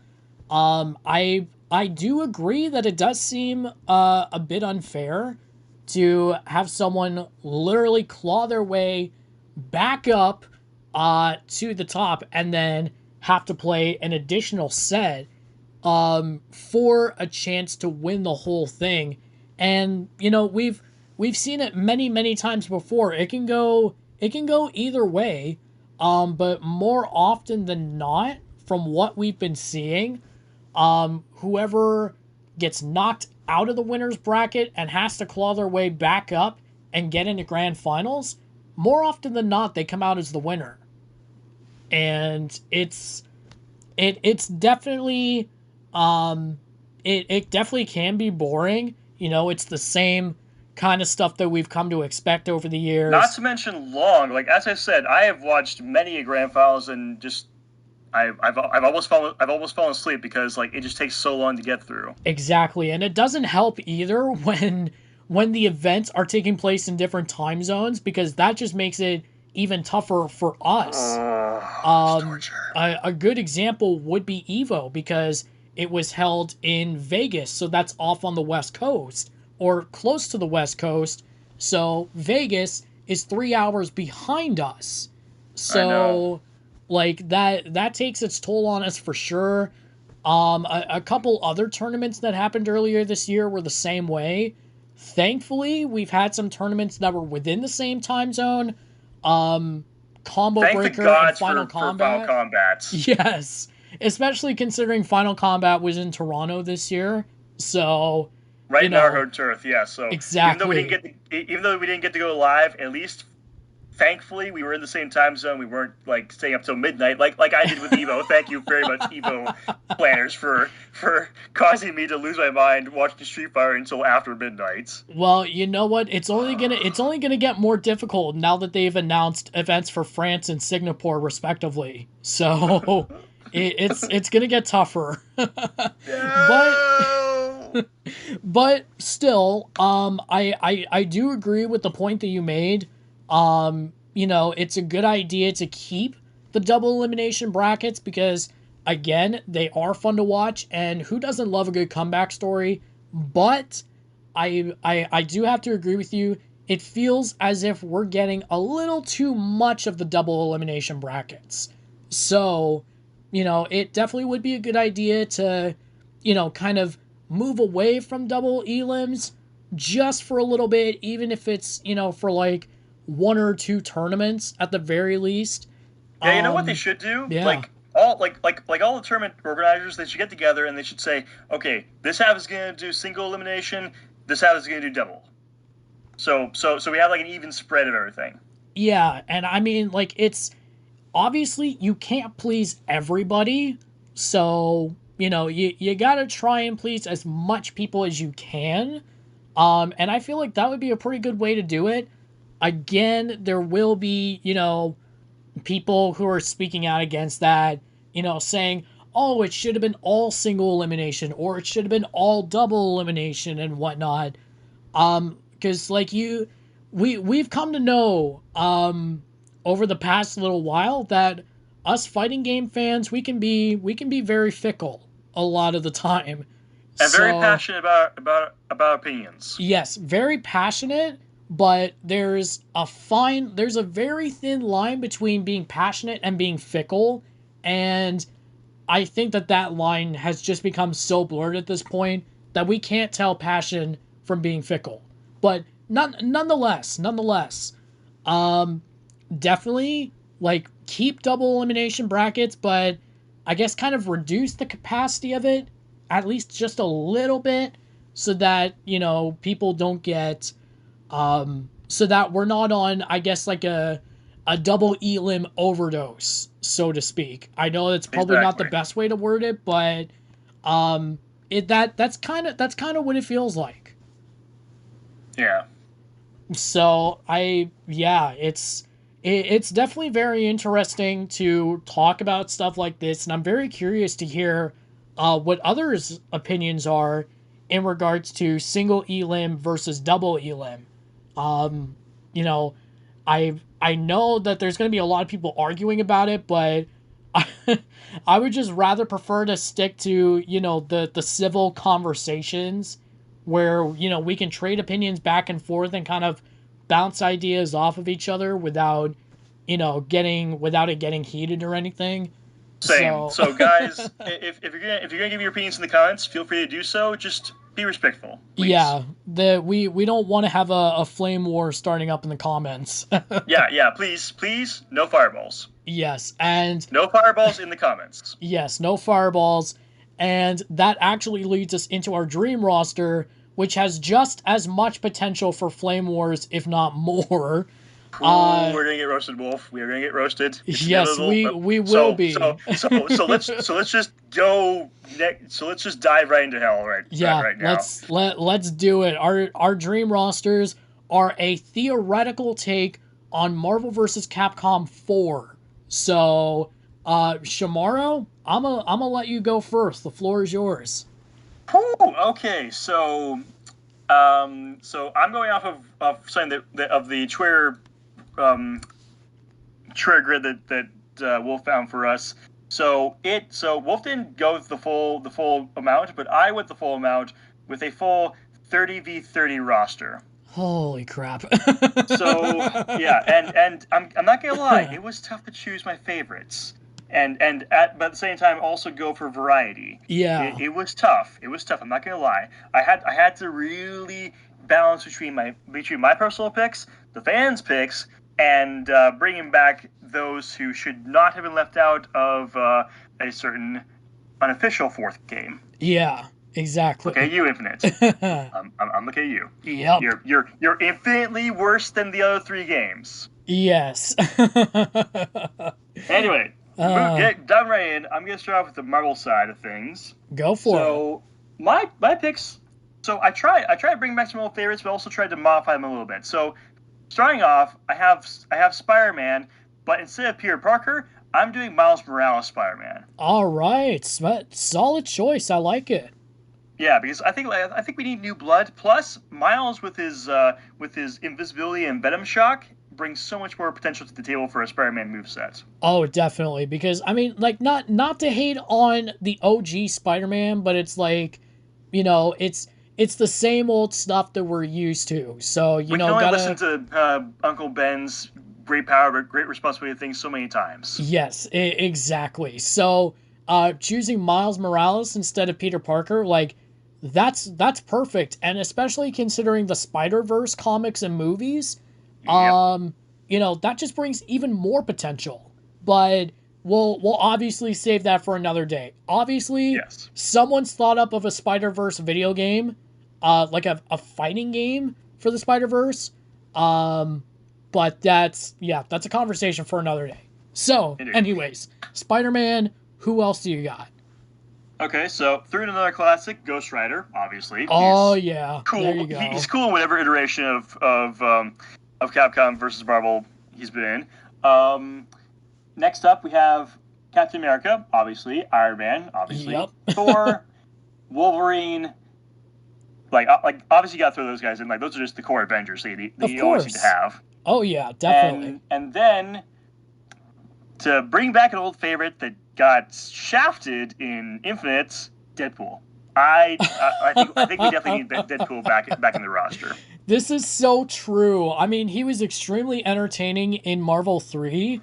So, you know what? I think that's a really good choice, bringing him back, especially considering that by the time this episode goes out, Deadpool and Wolverine will already be out in theaters. So Indeed. So I've got Deadpool, I've got Wolverine in my roster, so it only makes sense. there you go. So definitely a smart choice with going Deadpool there. Yes. And then moving on, I got Cyclops in here just because I love the cover art for the fighting game collection. Yes. That they're coming out with Cyclops and Ryu just being yes to each other.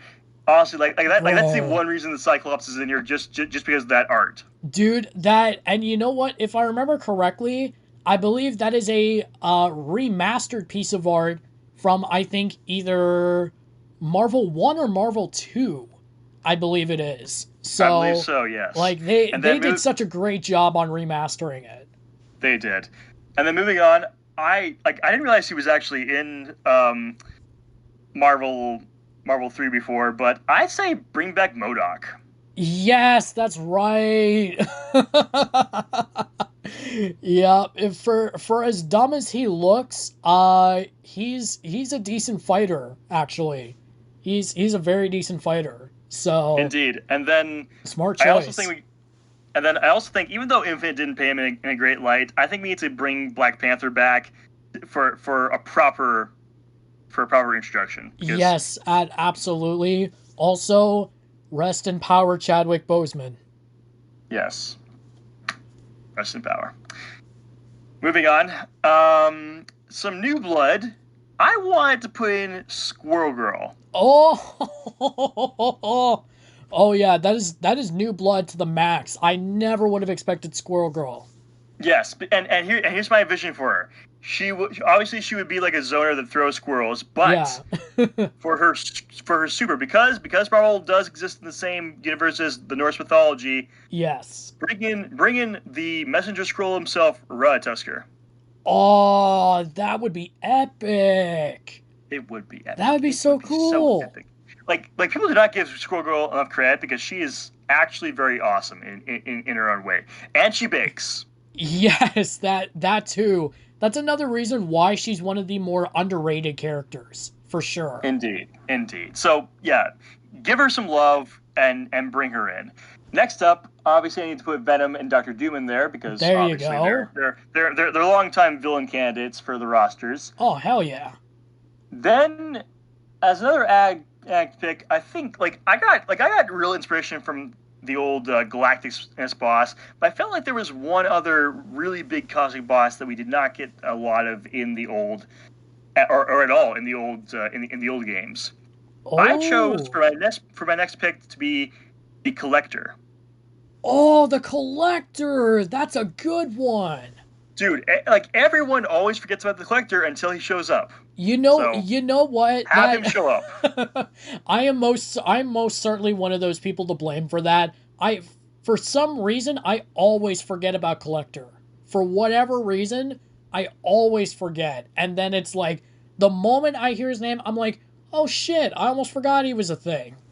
Yeah, and he's damn powerful, and he's got a ton of stuff at his fingertips, so let's go. He could be that one random character that throws out random shit. Oh my! Don't tell me you're making a reference to that one Moon Knight panel, bro. Are you? Wait, you're actually making a reference to it, aren't you? I actually do not know what panel you're talking about. What?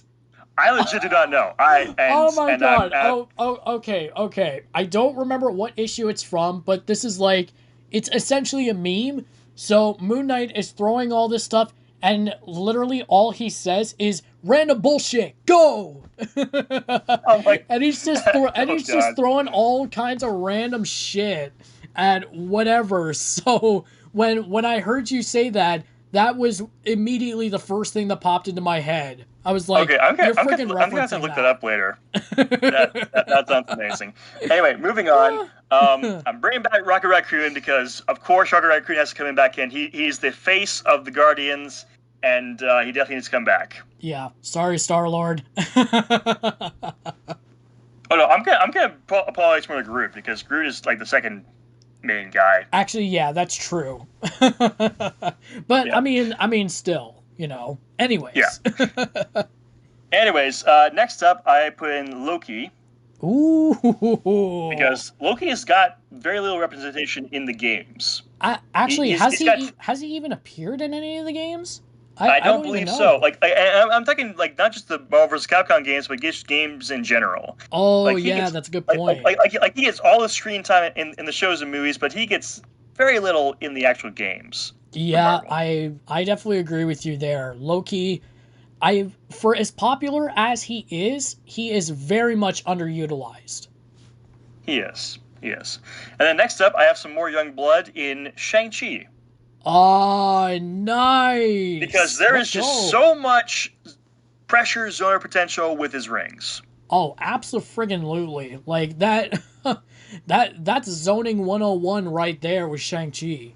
So Indeed. And then moving on to some more young blood, I want to bring in, just because I love the show, I want to bring in Moon Girl and Devil Dinosaur. Oh, I can see Moon Girl being an excellent puppet / trap setter character. Like we would have Moon Girl using her gizmos and gadgets to entrap her opponent, and then you have Devil Dinosaur just stalking in the background, then just out of nowhere, chop, tail whip.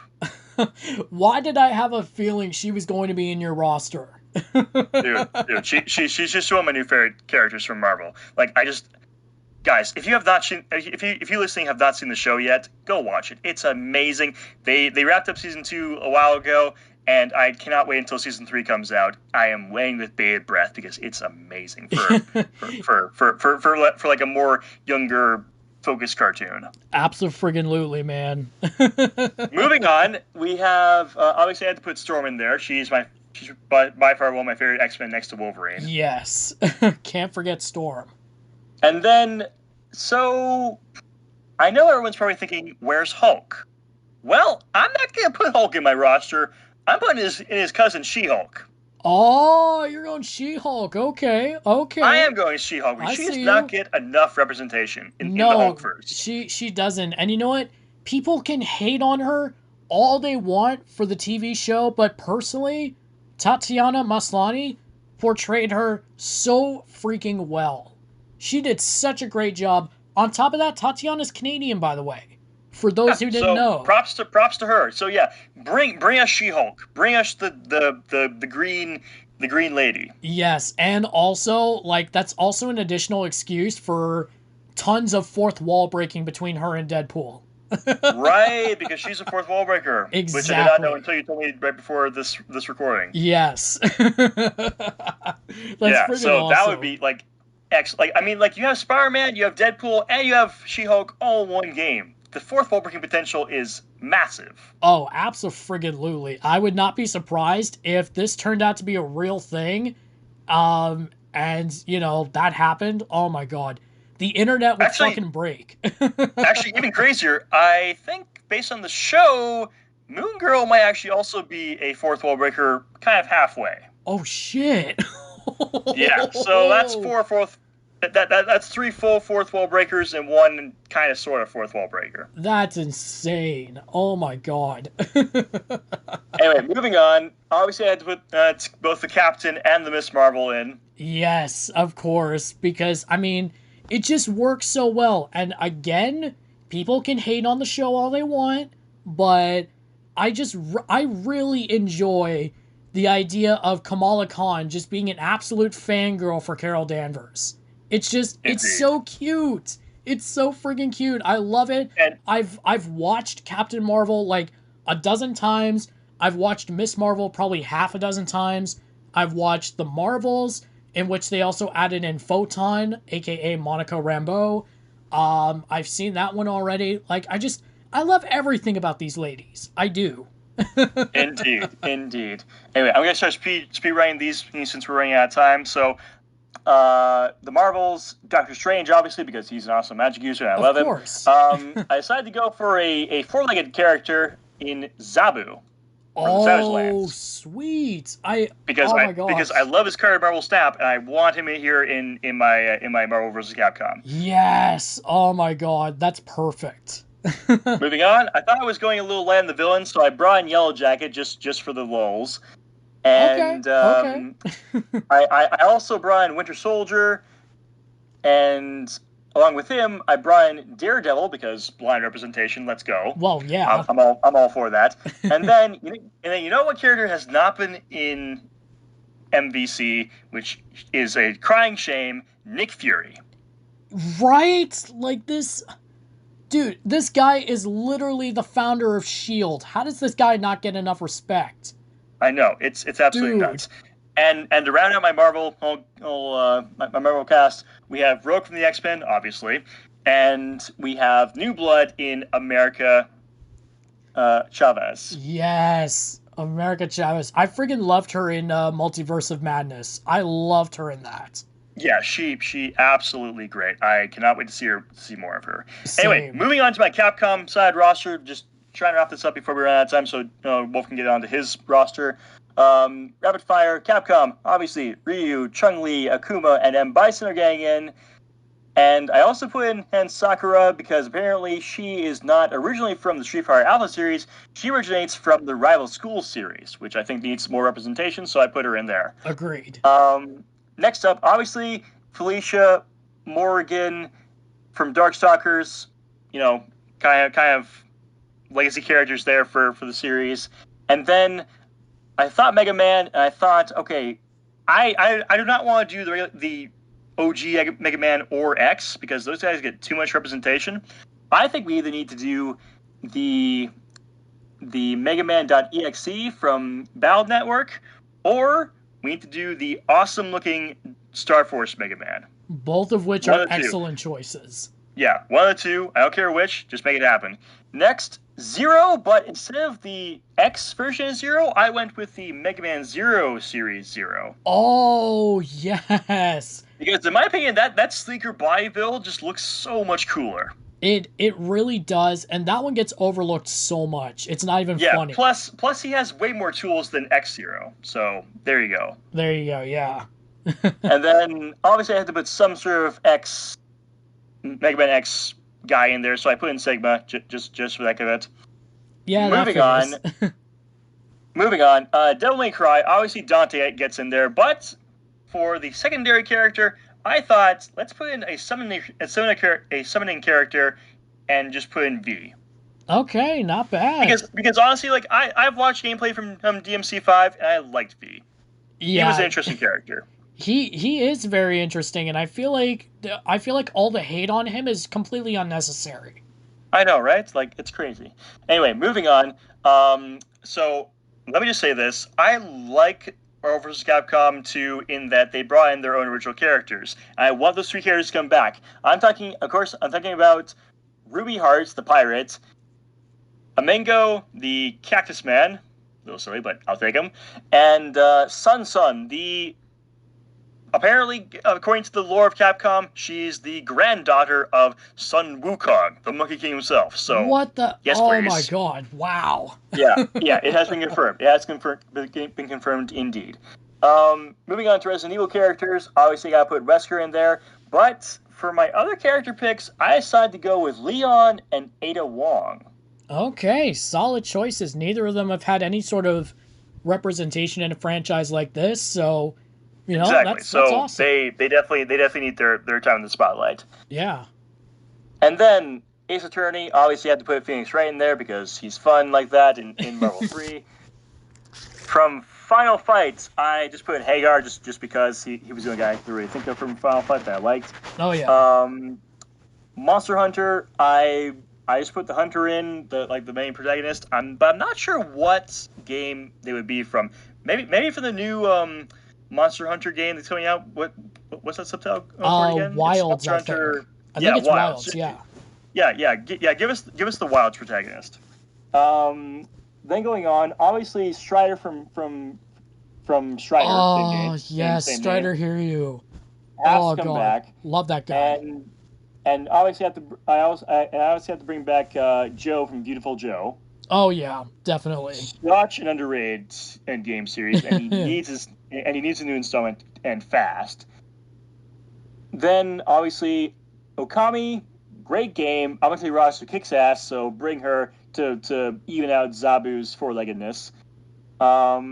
moving on, I don't know her. I don't know this character's name, honestly. I didn't get a chance to look it up, but I think the female protag from Dino Crisis would be a good fit. Oh, Because okay. Dino Crisis does not get enough exposure. You know what? This is fair.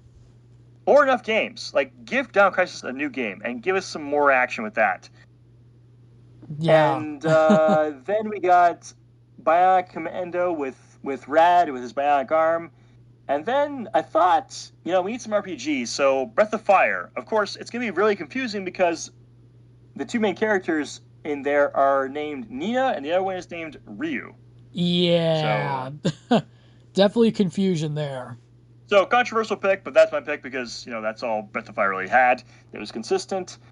And then, moving on, we have Dead Rising. Obviously, Frank West was going to get in there.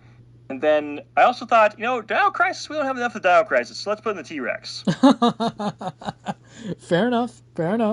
And that is my dream roster for a MVC4. All right, not too bad at all. Well, if you got 5 minutes before we run out of time, rapid fire, let's go. Yep, sounds good. So we got Iron Man, we got Captain America, Wolverine, we've got the symbiote Scream, we've got She-Hulk, Black Panther, regular Hulk, and Loki, Captain Marvel. We got Magneto in there because why not? Right. Doctor Strange and Scarlet Witch. We've got Doc Ock, and I'm talking about the Sam Raimi version of Doc Ock from the OG Spider-Man trilogy. So I'm talking him. Miss Marvel. We got Storm and Ghost Spider. And then, of course, Thor, Black Widow, Lady Sif, and Rogue. And, of course, after watching X-Men 97, I've fallen hard for Rogue and Magneto being together. So it's only fair that I have the two of them there. So, fair enough. Okay, Capcom side, go. Yep, Capcom, we got Ryu, Morgan, Cody from Final Fight, and Amaterasu from Okami.